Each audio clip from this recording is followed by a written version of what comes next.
Hello everyone, welcome to Science and Tech series with Dr. Vivek Rana.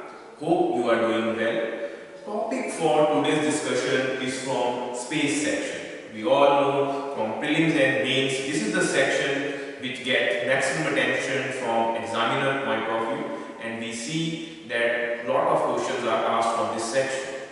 So ISRO's new chairman, Dr. S. Somnath, has given indication that India is all set to launch its new satellite launch vehicle, which goes with the name of SSLV. Now, what this SSLV stands for? It stands for Small Satellite Launch Vehicle. If you have been following space updates, you must be familiar with the basic launch vehicles which India has used in last decade. They represent PSLV and GSLV. Polar Satellite Launch Vehicle, which is primarily used to launch remote sensing or Earth observation satellites in low Earth orbit. Whereas GSLV, Geosynchronous Satellite Launch Vehicle, mainly caters to need of launching heavier communication satellites in geosynchronous orbit. Now, the need for SSLV comes from the fact that as the world is progressing and is aiming to use space for commercial reasons, and we have recently seen the decision that Indian government has also opened the door for private sector in space domain. So there is a need for new launch vehicles, new spaceports to cater to the rising demand, because the next decade we can say is going to be decade of micro, mini and nano satellites. So generally PSLV, which is the work of ISRO, was catering to this need. It used to carry the main payload, and these minor satellites used to be the part or used to be passenger satellites.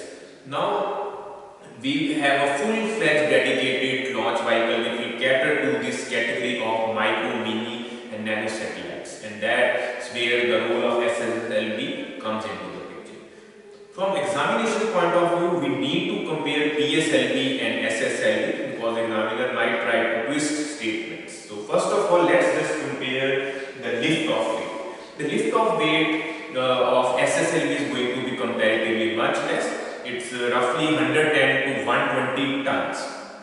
This is nothing if we compare to GSLV Mark III, which is popularly known as Bahubali because of its massive, you could say, lift-off weight. It is roughly around 632 tons. Whereas PSLV also is roughly 300 tons. So this is a light launch vehicle which has been designed. Now the cost of SSLV is per mission is going to be roughly around 30 crore, which is quite economical if you compare to PSLV, GSLV, because their objectives and themes are on much wider scale. Coming to duration to assemble, this is going to be a game changer.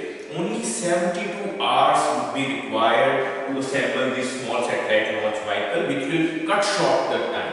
Whereas we have seen in case of PSLV, roughly 70 days used to assemble that mission, and this is where we have a distinct advantage for SSLV. On short notice, we can launch foreign satellites or our own satellites, and this is where our space industry can grow by leaps and bounds. Coming to the manpower requirement also, it will cut short, you could say, the number of people required to plan this mission and execute it. Roughly, it is being said that 6 individuals will be enough to execute a mission to SSLV. Whereas in case of PSLV, there are 60 individuals who are working on this project for smooth implementation, and that's where we have seen the success rate on higher end. PSLV has a reputation of launching over 50 satellites successfully. Coming to the orbit, now this one is the most important part. We have seen that GSLV launches satellites mainly in the geotransfer orbit, whereas the polar one in low Earth orbit. Now, SSLV are also going to launch satellites in the low Earth orbit in trajectory of, you could say, 300 to 600 kilometers. And it's the payload which is going to make significant difference. In PSLV, it is used to carry 1 to 2 tons of, you could say, the scientific instrument, the satellite or the payloads.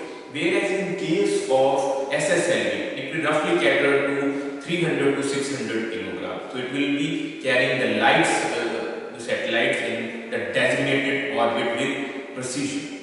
So overall, we can say if the space has to become the major engine for growth, then SSLV is going to be a major requirement, and it will cater to the growing needs for private industry and also the commercialization of space. We have already seen NSIL in past, we could say 2 years, executing successfully some major commercial missions. So this will be another foundation from which we can just leapfrog our space program into the next domain. So we can say we should all be supportive of this new launch vehicle, and hopefully it will once again rise to the occasion and deliver the goods when it matters. So 2021 and 2020 were comparatively low and would say low key fare for ISRO due to pandemic, but it once again with the ease of restrictions, there are some major missions which are lined up for ISRO, and SSLV set the tone for the next 2 or 3 years. So make sure, just like you follow PSLV and GSLV missions on regular basis for your current affair updates, SSLV missions are going to be once again on focus, and you should prepare them thoroughly. So the first mission would be called SSLV D1, which will represent the developmental phase of this new launch vehicle, and we will see the launch in action. So once it is successfully executed, we will cover it in detail as well.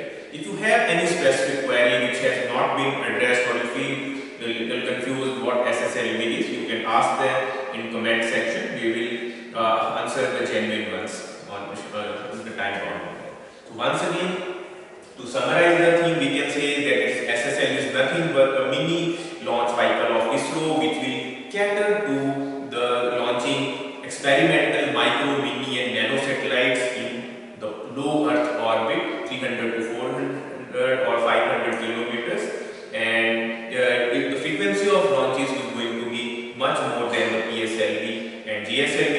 It is economical, you could say, launch vehicle costing just 30 crores, and it's just 3-stage launch vehicle, unlike the PSLV, which is the 4-stage solid liquid, which I repeated already. DAINIK is GSLV also, we have seen it's a 3-stage launch vehicle having solid liquid and cryogenic. So there is no cryogenic stage involved in the SSLV. That's another key difference.